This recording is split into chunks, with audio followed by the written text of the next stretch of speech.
Hi, it's James, Amanda, and Colton, and we are Maple Twist Farm.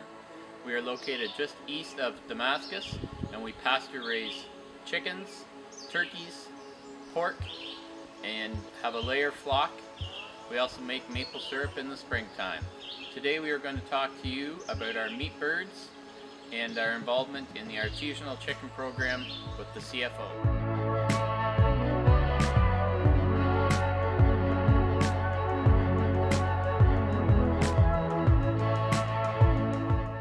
So we bought our farm at the end of 2018, and then 2019 was our first growing season and our first time actually doing meat birds at all. We did layers previously, so just to kind of get a feel for them and learn a little bit about them a little bit more. We did 200 birds and we were able to build a customer base that way, and we sold out almost immediately from having our second group processed.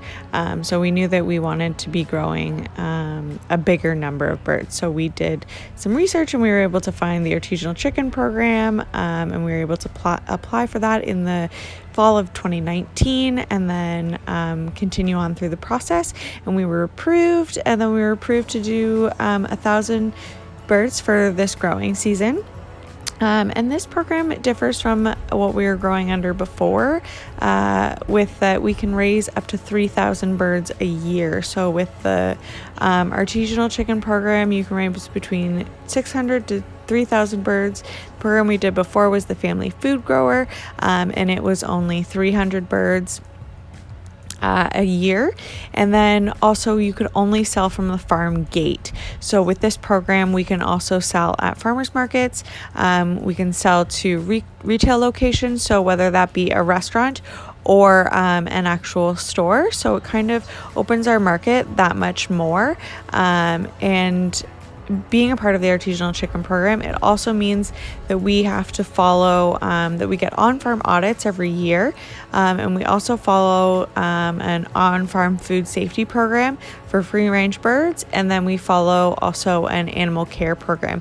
So you can trust that the product that you're getting is raised to the highest standard, and that you're really getting quality meat.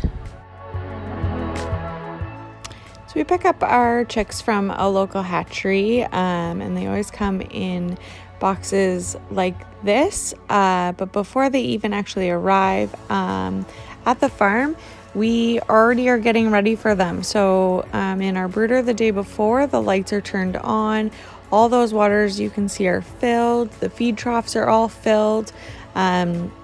We also lay out newspaper for them and sprinkle their feed on that. And then as well, in the first few days, we also use little egg cartons all around so that the food is more easily accessible for them, so that it's closer.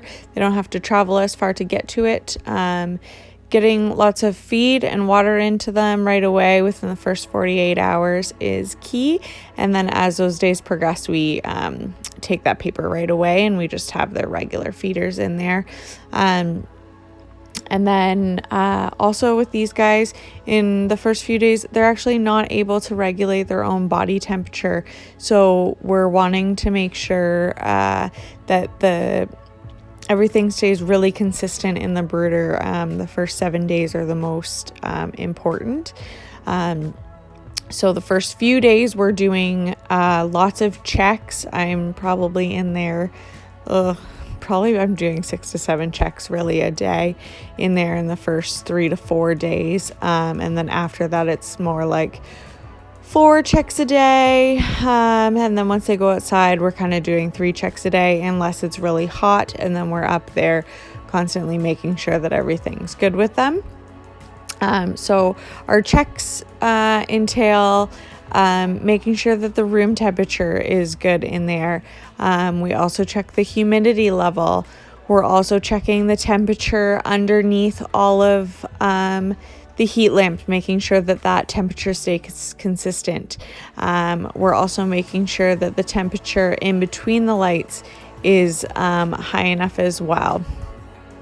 So those are kind of all the checks that we're looking for while we're in there. We're also looking to see how the birds are behaving. Are they active? Are they playing? Are enough of them eating, drinking, sleeping? There should be a certain percentage of them doing all of these things. So another important check that we're doing the second we walk into the brooder space is checking the air quality.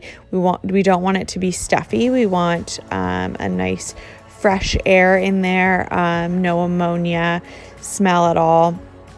We have air exchange from the outside that can be adjusted, and then we also have fans on the inside that we adjust as needed as well. So this sign might be a little bit confusing if you're not familiar with biosecurity. And it just means that we're not trying to hide anything or keep anyone out, but we're trying to protect our birds, our farm, and then also everyone else's birds and their farms. So not taking anything that we could potentially have here and not bringing anything anybody else could have onto our farm. So on our farm specifically, we're always changing our shoes if we're going into the chicks area or the chickens once they get bigger. And we follow the same kind of rules once they're out on pasture as when they are here in the brooder as well. And then we're also always sanitizing our hands before and after handling the chicks. And then again, before we're going into their area as well, not to take any germs in on our hands as well, because that's a big carrier. And then we're also going to be implementing wearing actually different clothing into the brooder space, because our clothes do come in contact with almost everything. So we want to have very specific clothing for inside the brooder as well. And then we're looking at some kind of leg covering to wear when they're out on pasture, because it's an open space, but the birds do come in contact with our clothes and our pants, and instead of constantly having to change that, we want to find something that's just like a covering. So those are the biosecurity protocols that we have in place specifically on our farm. So in addition to the pasture grasses, our birds are always fed a high quality feed, and you can see there it's a crumble feed. And actually we change their protein level 3 different times during the 7-week grow out. So they first start on a 20% protein, and they're on that for 3 weeks. And then again at 3 weeks of age, we change them to a 17.5% protein. And then again at 5 weeks, we change them to a 15% protein.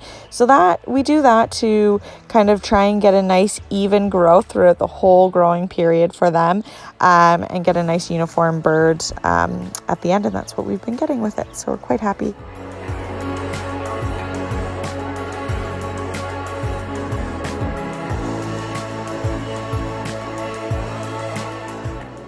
Like anything else, clean water is very important. So we're always making sure that they have access to fresh, clean water. All their waters are cleaned daily and filled twice a day, if not more. When it's hot out, we make sure to be filling them a couple of times so that they're always drinking cold water, which really helps them regulate that internal temperature as well and cools them off quicker. We also will supplement them with an electrolyte if it's going to be a hot spell, and we'll start doing that a day or so before the hot spell's going, and then they'll continue on that electrolyte throughout the heat spell. So you can see here, I'm just in the brooder actually cleaning it. So every day I'll go in and fluff and flip the beddings or the shavings. And then if it's heavily soiled at all, I'll remove any of that and add new shavings as needed. This is really important to make sure that their brooder is always nice and clean. They stay dry, and it also keeps the ammonia down for them. So all of our chickens are raised in what we call a chicken tractor, and our turkeys are actually raised the exact same way, and we call that one a turkey tractor. These structures are built on the farm here by James himself. It was a design he came up with or found last year and used, and we quite liked it. So he's made 2 more. we've grown our numbers in both chickens and turkeys for this growing season. So we needed some more structure. So we're going to raise our groups of 250 chickens split between both of these tractors for the whole growing season. You can just see them here out on pasture. So we move them ahead with our tractor daily so that these guys are able to get their fresh grass.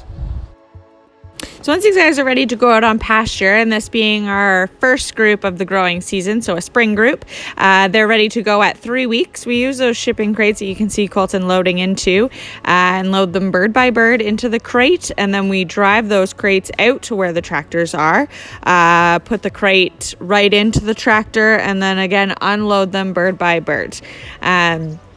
It's definitely labor intensive, and it takes some time raising these birds on pasture, with moving them right out onto the pasture and to moving them daily, feeding and watering them takes some time, and figuring out the logistics of all of that.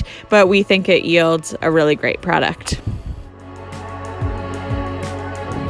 Have just been out here today. This was their first day, but now we'll kind of watch them to see how much they eat down the grass and how much manure they're putting down. So those are kind of the factors in when we move them and how soon they move. So these guys just being little, they'll probably spend 2 to 3 days in this area before they've really eaten down the grass or soiled it too much. And then we'll pull it ahead. So when we're ready to pull it ahead, I don't know if you can see, but there's a chain on the ground here, and there's a chain and a rope in the front. So the tractor can hook either to the back or the front to pull it either way. One of us will go inside the tractor to make sure that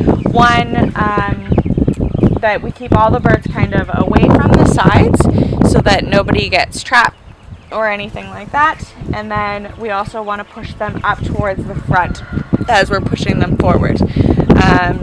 So last year it was quite an art figuring it out for the first time, but we had it down to a science and moving them quite smoothly by the end of the season there.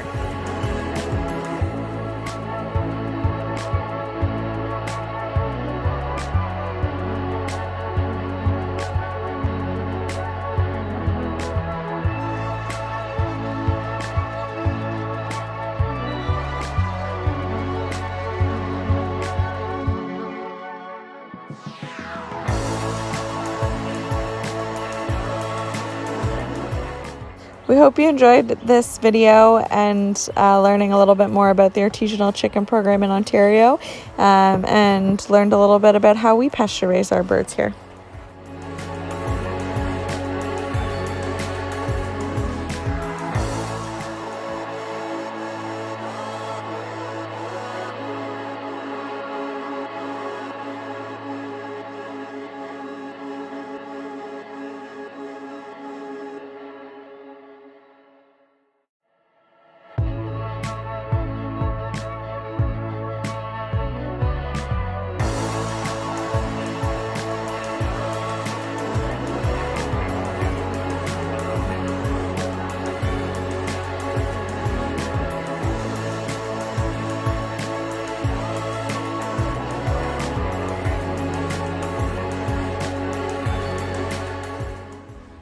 You can follow us at Maple Twist Farm on Instagram and Facebook to follow our farm story.